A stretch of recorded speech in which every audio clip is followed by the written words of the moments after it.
ఎన్నికలు చేస్తాం. ఒక పక్క ఎన్నికలు ఎకనామిక్ ఎంపవర్మెంట్ కాకుండా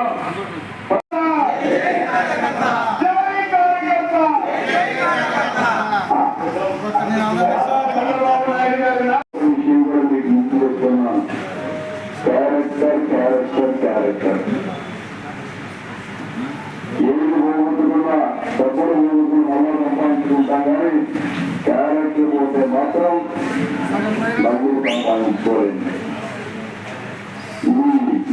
ఒక్కరుగా 4వ మహానాడుని రాష్ట్ర వ్యాప్తంగా 175 నియోజకవర్గాల్లో వర్చువల్ విధానంతో డిజిటల్ పద్ధతి ద్వారా 2 రోజులు ఈ రోజుతో ముగించడం జరిగింది. నారా చంద్రబాబు నాయుడు గారు ఈ యొక్క కార్యక్రమాన్ని ముఖ్యంగా రాష్ట్ర వ్యాప్తంగా నిర్వహించినటువంటి నారా చంద్రబాబు నాయుడు గారు అలాగే ఎన్టీఆర్ జయంతి సందర్భంగా ఈ యొక్క కార్యక్రమం నిర్వహించడం ప్రతి ఏటా జరుగుతుంది.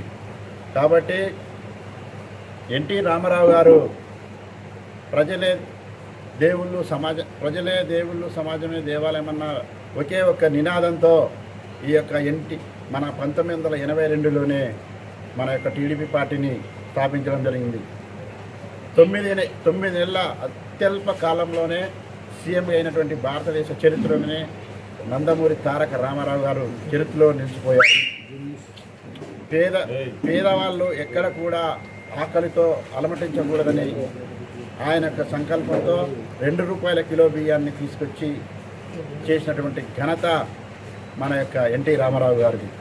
కాబట్టి కూడు గుడ్డ అనే కాన్సెప్ట్తో అలాగే ఎస్సీ ఎస్టీ బీసీ మైనార్టీలకి రాజకీయంగా ఈ యొక్క టీడీపీ పార్టీని స్థాపించి ప్రతి ఒక్కరికి రాజకీయాలలో ముందడుగు వేయాలి అని చెప్పి ఒక ధ్యేయంతో ఎన్టీ రామారావు గారు ఈ యొక్క టీడీపీ పార్టీని స్థాపించడం జరిగింది. ఆ యొక్క పార్టీని తన యొక్క భుజస్కంధాలపై వేసుకొని నారా చంద్రబాబు నాయుడు గారు ఎన్ని అడ్డంకులు సృష్టించినా ఎన్ని ఇబ్బందులు ఎదురైనా కూడా ఇప్పటికీ కూడా పార్టీని తన భుజస్కంధాలపై పెట్టుకొని